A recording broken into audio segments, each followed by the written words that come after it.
I was going on 4 years homeless before coming to City Team. My wife and I were addicted to methamphetamine. We would have conversations bordering on like, our lives are miserable, honey, and it sucks, and it's hurtful, and we're hurting. You know, the drugs ran us. We didn't have the courage to leave all that behind. I think the straw that broke the camel's back was that I was picked up on a first-degree attempted murder charge. Talked to my daughter-in-law, who is a graduate of City Team, and she said, Dad, there's hope and help if you want it.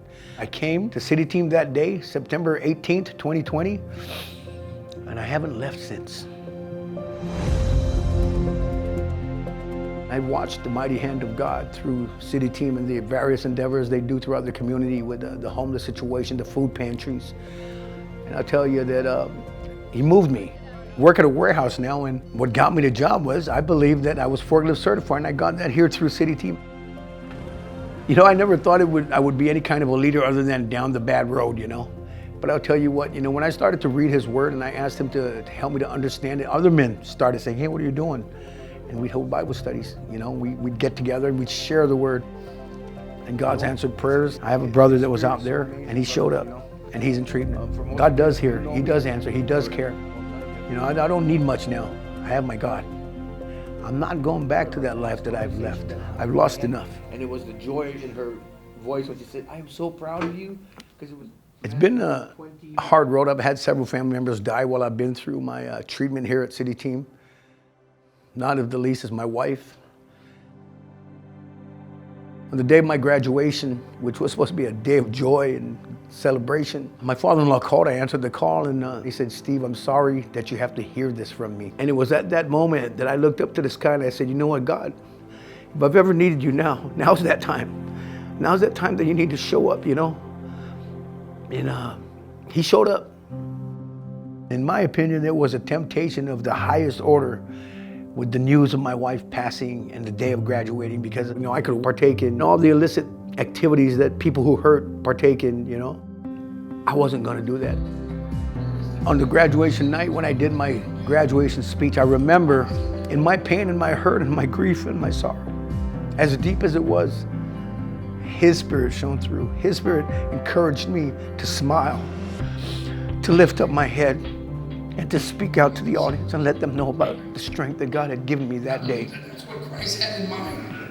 That's how He intended us to bear each other's burdens, to go ahead and reach out and say, hey man, this is what I'm dealing with. I don't know what to do. My wife, she would have said, good job, honey. I'm so proud of you. As a matter of fact, the last conversation where she said, I am so proud of you, honey.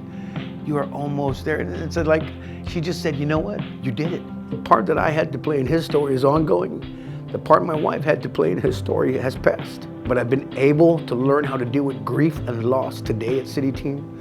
I share my pain. I don't bottle it up. Because I used to do that, you know. I'd bottle it up and I'd put it in a bottle, or I put it in a needle, or I put it in a pipe. So today, I don't do that. So the role I have to play today is I want to be a good son. I am a good son today, actually. I'm a good father. I'm a great grandfather. I think the biggest thing for me is the joy of watching my grandkids call my name and yelling out, Papa, they love me, they miss me. I have 7 grandchildren. They're beautiful kids. My children are beautiful.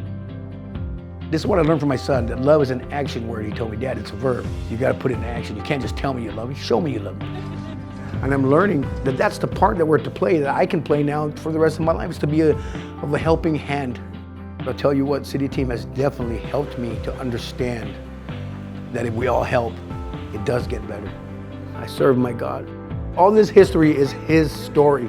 you make it happen, we make it happen. Together we make this whole happen. We are truly, each one, just here playing our part in His story. Because my story is nothing compared to what His story is, because it's the greatest story ever told. I would like my brothers to know that there is not a hardship or storm that we cannot weather if we just allow Him to work through us.